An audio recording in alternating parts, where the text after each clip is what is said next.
Hi guys, it's Maddie here, and I am here today to bring you a little video.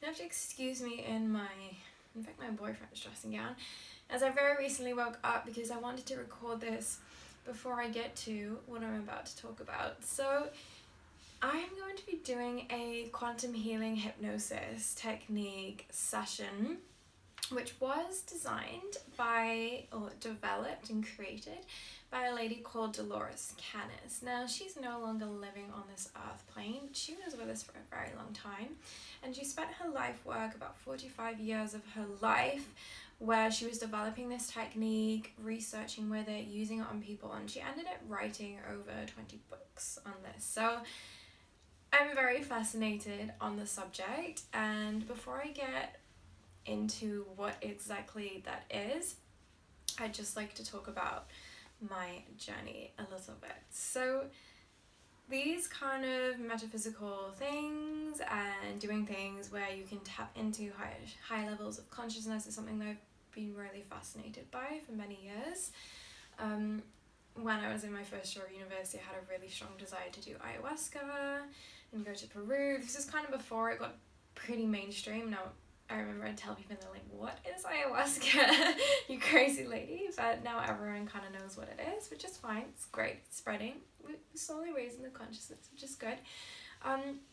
So yeah, these kind of techniques and meditation, like all of the things I've just been super interested in. So when I came across one of Dolores's books, The Convoluted Universe, I discovered this whole new technique where you can tap into this level, this soul consciousness, without having to do such a strenuous ceremony as you would in ayahuasca. I still want to do it, but this one's a little bit more user-friendly. So let's go into what is quantum healing hypnosis technique.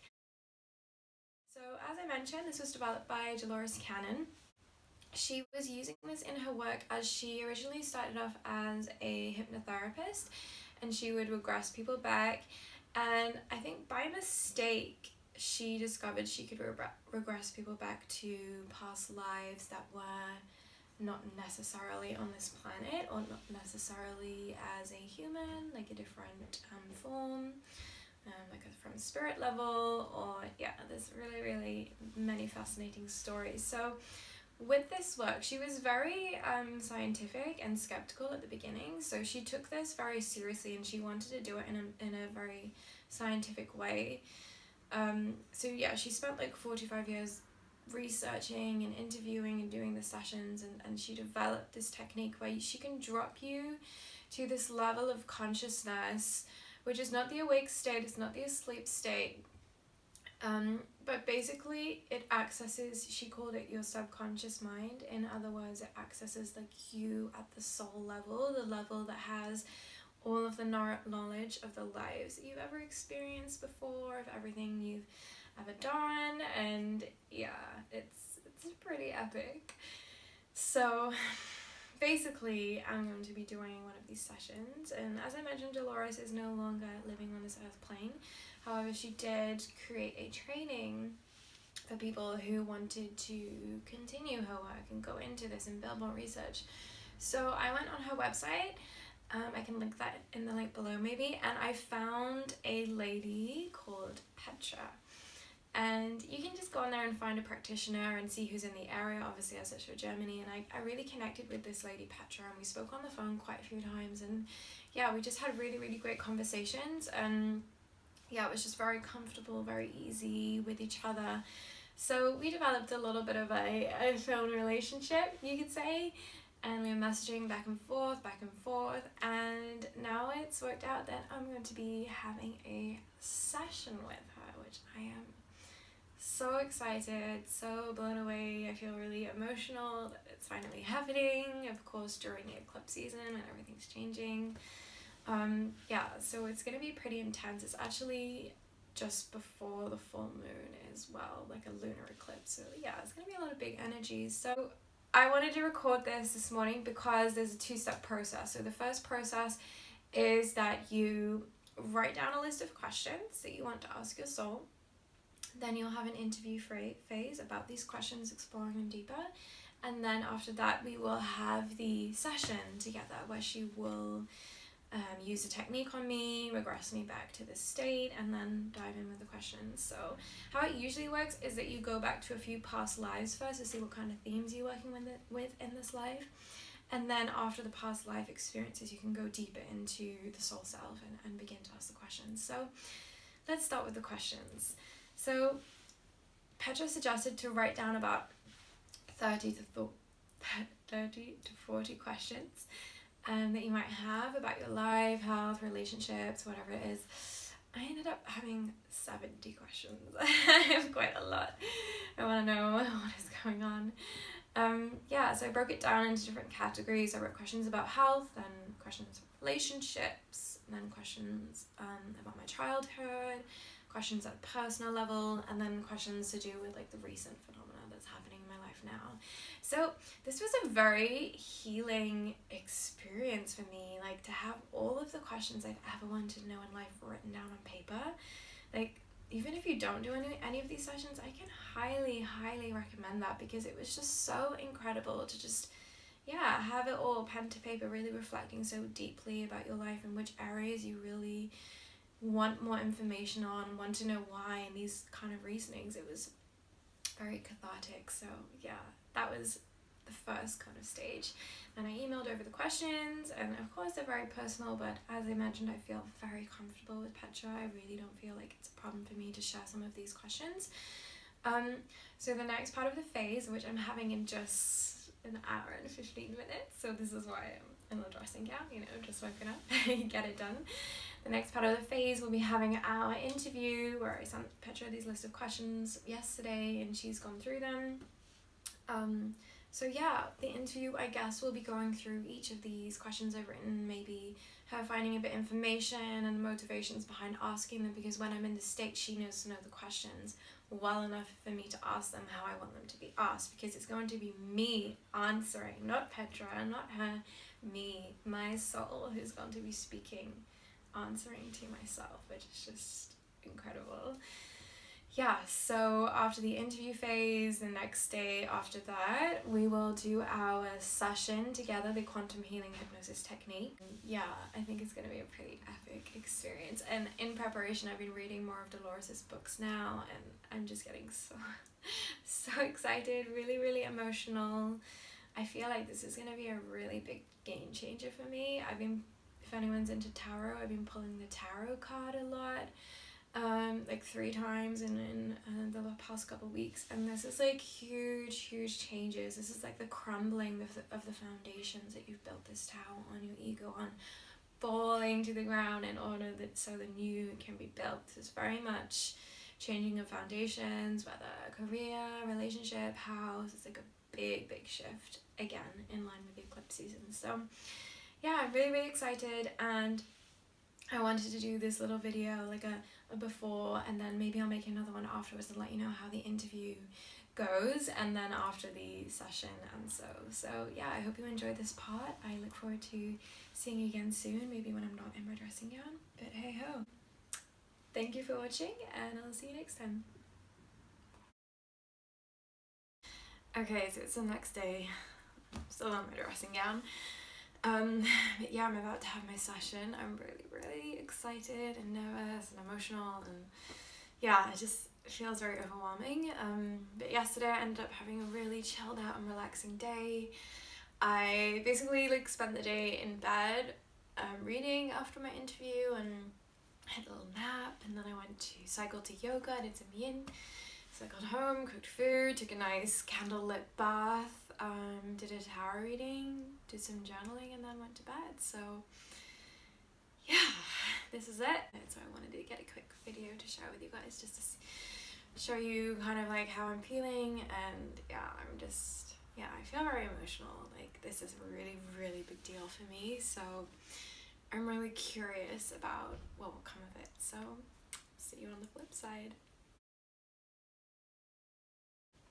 So still in my dressing gown. So I had my session.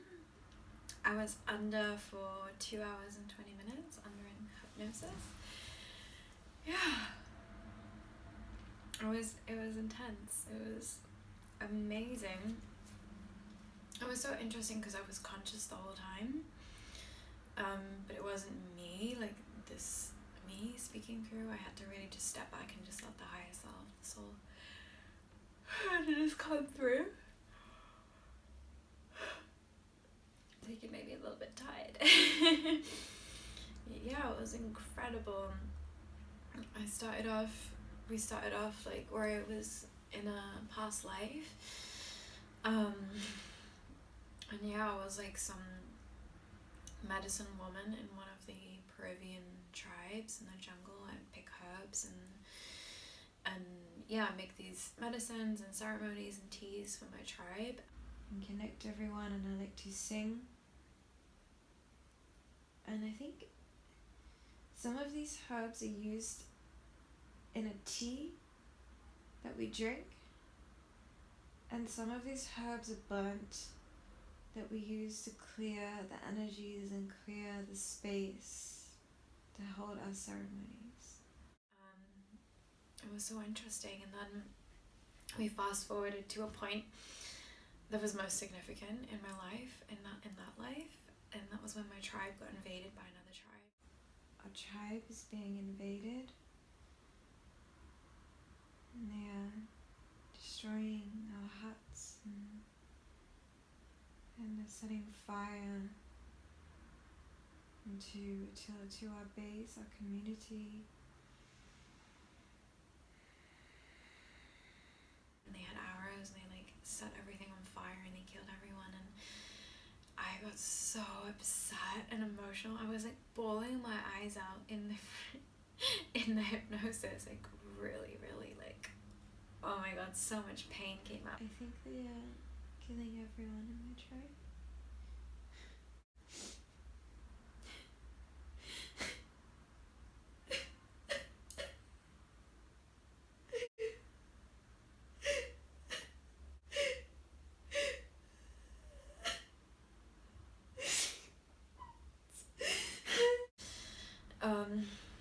Yeah, it was incredible.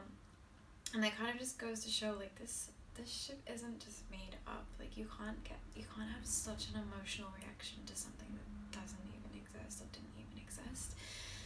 So yeah, that was really powerful. And then in that life I died, I got stabbed in the heart, and I went up to the spirit world and met my guides and reviewed my life, chose my next life, and yeah, it was just so crazy. The information that I learned from my higher self is just nuts. And I asked like so many questions, and some of them are really trivial, some of them are really personal, but one really funny question I thought was quite interesting was, in this life, in that past life as a medicine woman, when I was dying, oh my god, I was like almost blinded by this bright light. Like it was so blinding, like my eyes were closed and it was so bright, and I'm like, oh my god, it's really bright. Like as I was passing up, right now I see a really bright light. It's almost blinding. And then one of the questions I had for this lifetime is that why am I so sensitive to light, like artificial light in particular? But for example, I can't be in a room if the main light is on. I have to have like really low like lamps and lightings, and I can't have my phone on too bright. Like I'm really sensitive to the point it really pisses off my boyfriend. But I asked my higher self, like, well, the lady Petra who was doing my session asked my higher self, because I wrote these questions before, like why am I so sensitive to light? And my higher self said because every time I enter the spirit world, I'm blinded by this light, and it reminds me, it triggers this cellular soul memory of like passing over and leaving everything else behind, and it triggers like a really emotional reaction in me. Which is true, because like my boyfriend turns on the main light, I'm like going nuts at him, which is why it's so strong for me, because it reminds me of going back into the light, which obviously is a really positive thing. But if I'm enjoying life right here right now with these people, obviously I don't want to just go.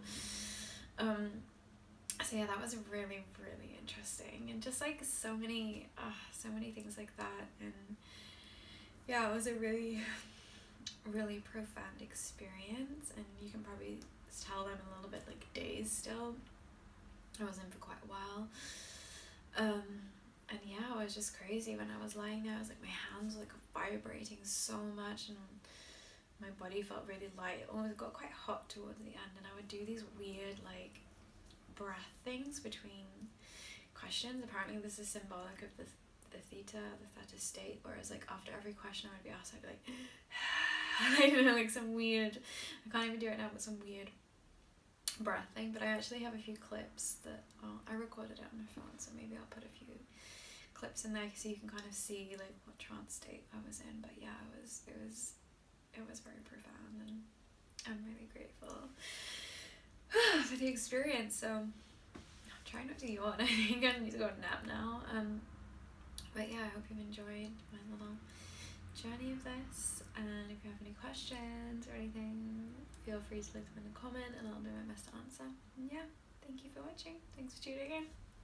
Namaste. Humanity needs help. Humanity is not in the harmonic state that it needs to be. Just remind ourselves as an action that there is many on this earth, there is many on this world that must be helped, that must be fixed.